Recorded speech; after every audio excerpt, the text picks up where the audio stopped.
this is Tamika, the face behind Hey HR. This is the place for employees, employers, as well as job seekers. If you want to know tips on how to follow up after a virtual job interview, then definitely keep watching.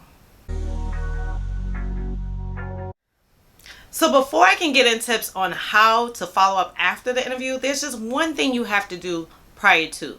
So you can do this either when they send out the email to you, definitely, then you can do this during the phone call, or you can do this during the interview. But what you want to do is get their contact info. Now you'll have an email address if they emailed you a link. Otherwise, you definitely should say, hey, do you have an email address that I can have just so that I can have the contact information for you? If they call you, make note of that phone call. Either way that they contacted you is probably the way that they want to be contacted in return. So definitely make note of those. If you don't have any of those, which would totally be so odd, then you definitely want to ask during the interview. Or if someone else was added into the interview that was not on your email chain or that did not call you, then definitely make sure that you get their information. And so now you can see how step 1 totally leads into step 2. The only way that you can do this step is by having that information. So the first thing you want to do is make sure that you send a thank you note. Now you can do a traditional style and send it in the mail, which probably would be a little bit easier because guess what? You can get the address from their website address. You can get whatever mailing address, physical address so easily, even from their email signature.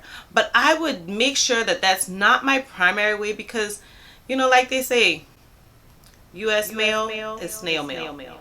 So you want it to get there as fast as it can. So I personally would do that by email.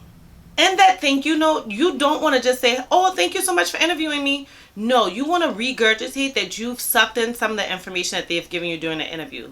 So if they told you, we're really looking for someone that's energetic, that can have a flexible schedule, someone that's an innovative thinker and can think outside of the box and come up with new processes, then you want to reply, making sure you note that in the email with a line that goes something like, thank you so much for interviewing me. I really enjoyed meeting you guys.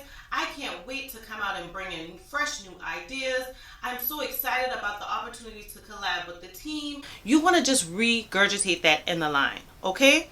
It doesn't have to be a long thank you email. You want it to stay definitely like a paragraph or less. So remember, 3 sentences makes a paragraph. So keep it very short and simple. Make sure that you say good afternoon, so-and-so, whatever name that they address themselves as during the interview. And make sure that at the end you say sincerely your name, and I would just go ahead and put my phone number at the bottom and maybe my link to my LinkedIn profile so that they can easily access that contact information to get a hold of me. And while you're at it, it would be a great idea to just send a thank you note to everyone that attended that interview. But at least you want to make sure you send a thank you note to your recruiter. Hint, hint, hint. I always make sure I get thank you notes. I like those. But you want to make sure that you're sending a thank you note to the recruiter, and you want to make sure that you're sending one to the hiring manager, because that hiring manager will be your future boss. So the next thing that you want to do is ask them for a turnaround time. Most times recruiters as well as hiring managers give you an expected turnaround time on when you should expect to hear from them. So most times they'll say, well, you can get an email from us within a week, or you'll get something from us within 2 weeks, or we plan to make the decision within the next 3 weeks, or what have you. That's automatically your turnaround time.